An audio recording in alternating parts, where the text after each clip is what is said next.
హిందువులు ఉండాలంటే ఆదాని ఉత్తర భారతీయ జనతా పార్టీ ఉండాలా? మేమందరం హిందువులు కాదా? దాన్ని కాపీరైట్ రాసిచ్చారా? తల నుంచి ఒకటి పుట్టాడు, కాళ్ళ నుంచి ఒకటి పుట్టాడు. ఆ ముఖ్యమంత్రి మాట్లాడాడు, శూద్రులంట వాళ్ళ ముగ్గురు కులాలకి సేవ చేశాడు పుట్టినాళ్ళని ఒక ట్వీట్ పెట్టాడు ముఖ్యమంత్రి. సిగ్గులేదా ఈ ప్రధానమంత్రి గారికి?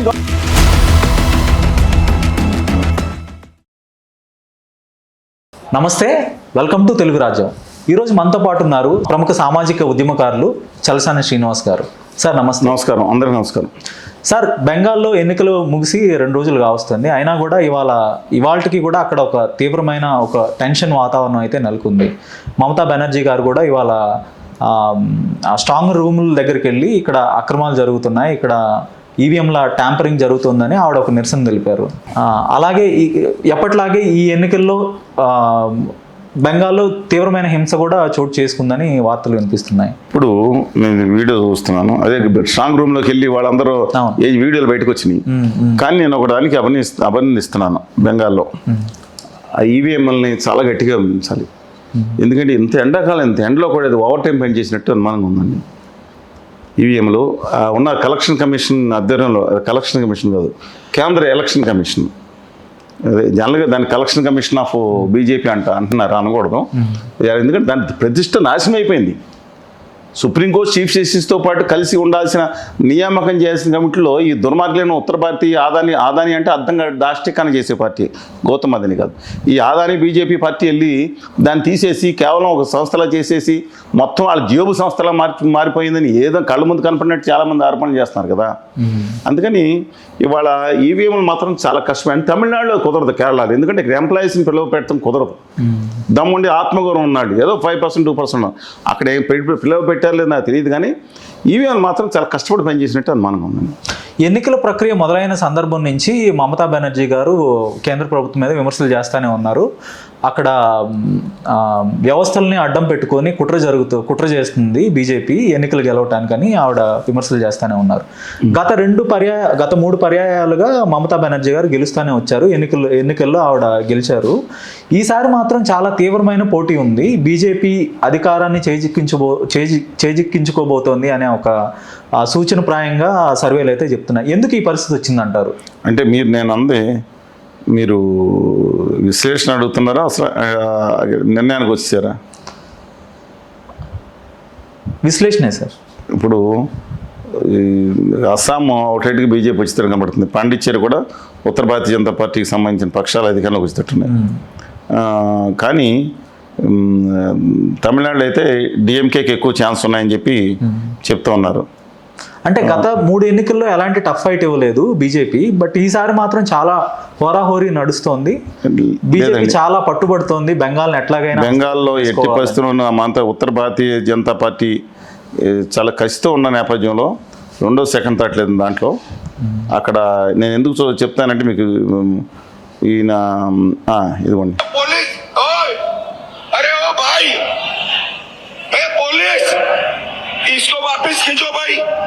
వాపస్ వెనక్కి తీసుకెళ్ళిపోతున్నారు. బెంగాల్ పోలీసుల్ని వెనక్కి దొబ్బేయమంటున్నారు. పశ్చిమ బెంగాల్కి వెళ్ళి లక్షలాది 2.5 లక్షల తర్వాత ఎక్కువ కేంద్ర పోలీసు బలం ఎక్కువ మంది ఉత్తరాది వాళ్ళే ఉంటారు. ఆ బలగాలను తీసుకెళ్ళి ఆయన చేరి అక్కడ 15 రోజులు క్యాంప్ వేసుకుని మీరు ఎక్కడికి వచ్చి తెలంగాణ పోలీసు దగ్గరికి వెళ్ళి తెలంగాణ పోలీసులు లాగబడతాం వెనక్కి ఆంధ్ర పోలీసులు లాగండి నా సెంటర్ ఊరుకుంటారా? ఒక దేశ హోంశాఖ మంత్రిలో మాట్లాడొచ్చండి. Come whatever. రేపు పొద్దున తెలుగు ప్రాంతం నుంచి ఒక ముఖ్యమంత్రి, ప్రధానమంత్రి, హోంమంత్రి గుజరాత్ పోలీసులు వెనక దొబ్బేమనండి, దొబ్బేమనండి, ఊరుకుంటారా? సో అయితే వాళ్ళ చెప్తున్నానండి, వాళ్ళ మమతా బెనర్జీ గారు ఏకపక్ష వైఖరి కూడా మాలంటే వాళ్ళు నచ్చదు. ఏకపక్ష వైఖరి ఆవిడది, ఎవరి మాట ఎందో. బట్ అందులో స్కాములు జరిగినాయి, శారదా స్కామ్ జరిగినాయి 6-7. ఆ స్కామ్లు వచ్చినందరూ నిర్మా సో ఫ్యాక్టరీలు భాషణ చేసుకుని బీజేపీకి వెళ్ళిపోయారు. హేమంత్ విశ్వ శర్మ అస్సాం దాని మీద ఎన్ని స్కామ్లు ఆయన తిట్టారు, అదన్నారు, మళ్ళీ తీసుకెళ్ళి దీంట్లో చేసుకున్నారు కదా. నిర్మా సొబ్బ వేస్తే ఒకసారి సాఫ్ అయిపోయినట్టు. అందుకని ఆవిడ ఉన్న స్కామ్లన్నీ బీజేపీ పెట్టుకుంది. మీరు స్కామ్ లోన్ ఎందుకు తీసుకోండి, గౌరవ కేంద్ర ఆర్థిక శాఖ మంత్రిని శ్రీమతి నిర్మలా సీతారామన్ తీసుకుంటాం, తప్పేంటని 2 కొండల భద్ర కూడా చెప్పారు. ఈ ఇంటర్వ్యూ చేసిన జర్నలిస్ట్కి మంచి దాకా పెట్టుకుంది. చెప్తున్నారండి, ఏంటి ఇలా మాట్లాడతారండి. అందువలన వెరీ క్లియర్గా బెంగాల్లో జరుగుతుంది ఇవాళ టఫ్ అండ్ కాంపిటీషన్ లాగానే ఉందండి. ఈవీఎంలు కనుక ఓవర్ టైం పనిచేస్తే బీజేపీ డెఫినెట్గా అధికారంలోకి వస్తుంది అన్మెండెడ్తో. లేని పక్షంలో 150 సీట్లతో మమతా బెనర్జీ గారు వచ్చినా ఎట్టి పరిస్థితిలో పడేయటం ఖాయం. కాగితం మీద రాసి పెట్టుకోండి. ఎన్నికలు సజావుగా జరిగి ఉంటే మాత్రం మమతా బెనర్జీ తప్పకుండా గెలుస్తారని మీరు చెప్తున్నారు. నేను ఎన్నికలు అలా చెప్పలేము. ఎందుకు మనం ప్రజలే నాడే ఉందని నేను చెప్తానండి. బట్ 91 లక్షల ఓట్లను అయితే ఎస్ఐఆర్ ద్వారా 88 లక్షల ఓట్లు చేశారు. కానీ ఓట్లు లాస్ట్ మీద 92.3% ప్రపంచ దేశాల్లో రికార్డ్ అండి. ఇది ఎక్కడో దగ్గర తప్ప. న్యూజిలాండ్ కొన్ని దేశాల్లో కంపల్సరీ ఓటింగ్ ఉంటుంది. అంటే మీరు ఓటింగ్ కనుక రాకపోతే ఖచ్చితంగా మనం రిక్వెషన్ పెట్టాలి, అంతా ఎందుకు వచ్చిన బాబు వెళ్ళొచ్చేద్దాం అనుకుంటారు. అలా కంపల్సరీ ఓటింగ్ లేకుండా 92.6% అండ్ దాదాపు 93% ప్రపంచ స్థాయి రికార్డ్ ఇది. అంటే ఇంతకుముందు ఓట్లు ఎత్తేస్తే ఆ దేశాల్లో దొంగ ఓట్లే ఉండవు, అక్కడ కూడా లేదే. అంటే ఇది ఏదో బ్రహ్మాండంగా, అంటే అంతకు మించి ప్రజలు కనుక చేస్తే డెఫినెట్గా మమతా బెనర్జీ గారు వస్తారు అధికారంలోకి. నా బాధ ఏంటంటే వీళ్ళిద్దరు కాదు, అక్కడ వామపక్ష పార్టీలను కాంగ్రెస్ పార్టీలు వేసి నిలబడాలి. వీళ్ళిద్దరి మధ్యన సంకుల సమరం దానికి ఆల్టర్నేటివ్ ఉండకూడదా ఈ దేశంలో? ఒకవేళ బీజేపీ అధికారంలోకి వస్తే బీజేపీ అయితే మమతా బెనర్జీని ఎలా అయినా ఆ పార్టీని నిర్వీర్యం ఇప్పటికే అన్ని విధాలుగా చేశారు కదండి. నరక యాతన పెట్టారు. ఆవిడకి ప్రపోజ్ చేసిన వ్యక్తి మీద కేసులు పెట్టారు. మొత్తం వాళ్ళ బంధువులు చుట్టుపక్కల వాళ్ళందరినీ ఎన్ని వేధింపులు చేశారు. అర్ధరాత్రి ఆఖరి జస్టిస్ గారు, హైకోర్టు జస్టిస్ వాళ్ళు తీర్పు ఇచ్చేసిన తర్వాత తడి ఆరకముందే తీసుకెళ్లి పార్టీలు ఎంపీ కింద పోటీ చేయించారు. కొంతమంది కాంగ్రెస్ పార్టీ అభిమానుల వాదన ఎలా ఉందంటే, అక్కడ తృణమూల్ కాంగ్రెస్ కనుక ఓడిపోతే కాంగ్రెస్ ఎమర్జ్ అవ్వడానికి ఒక ఛాన్స్ ఏర్పడుతుంది అని కూడా. వీళ్ళు ఒకళ్ళు గొత్తుకాడ కూర్చుంటారు రెడీగా. ఇవాళ ఆంధ్రప్రదేశ్లో వైఎస్ఆర్ తెలంగాణ పార్టీ మాజీ అధ్యక్షురాలు పారాచూట్లో దిగారు కదా. 5 ఏళ్ళు నాకు పక్క రాష్ట్రం సంబంధం లేదు. ఆ పక్క రాష్ట్రం అంటే ఆంధ్రప్రదేశ్, సరే పక్క రాష్ట్రమే ఆవిడికి, పేరు కూడా రాదా ఆంధ్రప్రదేశ్ అని? నాకు సంబంధం ఏముంది? నేను ఒక తెలంగాణలో పుట్టాను, ఇక్కడే పెరిగాను, ఇక్కడే పెళ్లి చేసుకున్నాను, ఇక్కడే పిల్లల్ని కన్నాను, ఇక్కడే చదువుకున్నాను, నా జీవితం చనిపోయేదంటావు ఇక్కడే అన్నట్టు మాట్లాడిన వాళ్ళు ఆ పక్క రాష్ట్రం ఏం సంబంధాన్ని ఎవరు దింపేశారు? హెలికాప్టర్లు ఎక్కడిని దింపారు? నేను అడుగుతున్నాను. అలాంటిది ఏమి ఉండదండి. ఓకే, బీజేపీ ఇంతలా బెంగాల్ మీద గురి పెట్టడానికి కసి ఉత్తర భారతీయ జనతా పార్టీ ఉత్తరాదిన కంప్లీట్గా చేజిక్కించుకోవాలి. ముందర ఒరిస్సాని భయంకరమైన కుట్రలు చేశారు. అద్భుతమైన వ్యక్తి నవీన్ పట్నాయక్ గారు. ఆయన దగ్గరికి వెళ్ళి విద్వేషం రెచ్చగొట్టారు తమిళుల మీద. తమిళనాడు ప్రజలకి ఏమాత్రం ఆత్మగౌరవం ఉన్నా సరే ఉత్తర భారతీయ జనతా పార్టీని అడుగు పెట్టినకూడదు. వెళ్ళి తమిళనాడుని పరిపాలించాలని దేశంలో ఉన్న ప్రధానమంత్రి లాంటి వాళ్ళు, హోంమంత్రి లాంటి వాళ్ళు వెళ్ళి రెచ్చగొట్టొచ్చో. ఒక ఐఏఎస్ అధికారి, ఒక సమర్థవంతంగా పాండ్యన్ ఐఏఎస్ అధికారి, వాళ్ళ మిస్సెస్ కూడా వరి ఆవిడ నుంచుని అక్కడ చేస్తూ ఉంటే వెళ్ళి విద్వేషం రెచ్చగొడతాడు నా ద్రావిడ బిడ్డల మీద. పంజాబ్ వెళ్ళి బాహర్వాల్ అంటాడా కేజ్రీవాల్ గారిని. వీళ్ళందరూ ఏంటండి విద్వేషం ఒకరి మీద కూడా రెచ్చగొట్టి ఏం చేస్తారు? ఈ దేశం గొప్పది, అందరూ కలిసి ఉండాలని కోరుకోవాలి. ఈ దేశం మూలవాసులు మన ద్రావిడ్ను. ఈ దేశం వాళ్ళు హిందీ మాట్లాడేవాళ్ళు, Hindi European Aryan Indo language మన దేశ మూల భాషలో. మిగతా వాళ్ళందరూ ఇప్పుడు అందరూ కలిసి ఉండాలని కోరుకోవాలి. కానీ ఒకళ్ళ మీద ఒకళ్ళు విద్వేషం రెచ్చగొడితే ఎలాగండి? ఇవాళ వెళ్ళి నేను అట్ ద సేమ్ టైం చెప్తున్నాను, మమతా బెనర్జీ గారు ఏకపక్ష మార్చుకోవాలి. బంగ్లాకి గుజరాతీ ప్రైడ్కి మధ్యన పోరాటం అంట. గుజరాతీ అహంకార పెట్టుబడిదారులకి, ఆదా కంపెనీకి, సామాన్య బెంగాలీ ప్రజలకి ఇది పోరాటం కింద తీర్చిదిద్దారు. ఒకవేళ వ్యాపారులు విజయం సాధిస్తారా, బెంగాలీ ప్రజలు విజయం సాధిస్తారనేది రేపు తెలియదు. బెంగాలీ అంటే అందరూ బెంగాలీ, కొంతమంది బెంగాలీ వాళ్ళు చెప్తారు. కానీ గుజరాతీ మారాడీలు భయంకరంగా ఉన్నారు అక్కడ. మొత్తం హిందీ ఆట్లాడి నుంచి దాదాపు చాలామంది సెటిల్ అయిపోయారు.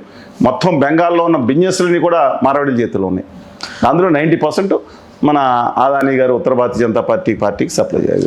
ఒకవేళ బెంగాల్లో మమతా బెనర్జీ ఓడిపోతే బెంగాల్ యొక్క ఐడెంటిటీ తగ్గిపోతుంది, బెంగాల్ యొక్క ప్రైడ్ అనేది ఓడిపోయినట్టుగా మమతా బెనర్జీ గారు చెప్తున్నారు. ఎంతవరకు నిజం అంటారు? సత్యమేనండి.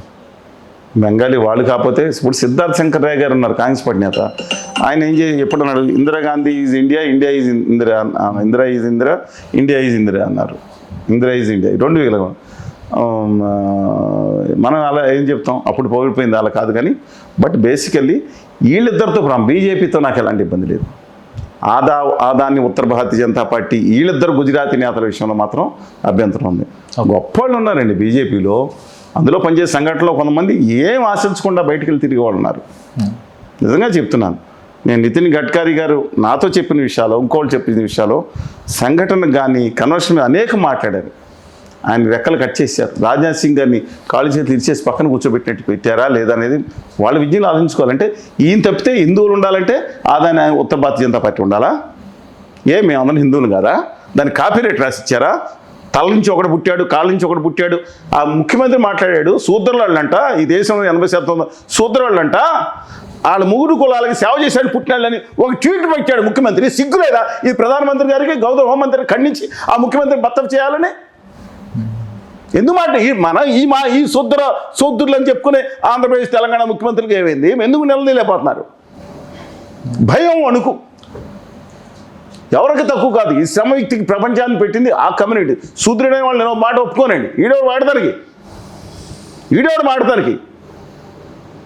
చాలా శ్రమ లేకపోతే ఏముందండి? వాడ నయ్యి శూద్రుల కింద కొంతమంది మించిన మెట్లు ఎక్కామనుకుంటున్నారు. కాదు, సమాజం కోసం ప్రజల కోసం పాటుపడే ఒక గొప్ప తత్వం ఉంది వాళ్ళలో. మిగతా వాళ్ళతో ఉండొచ్చు, అంత అవమానిస్తే మనం చేతి పెట్టుకోవాలా. నమస్కారం.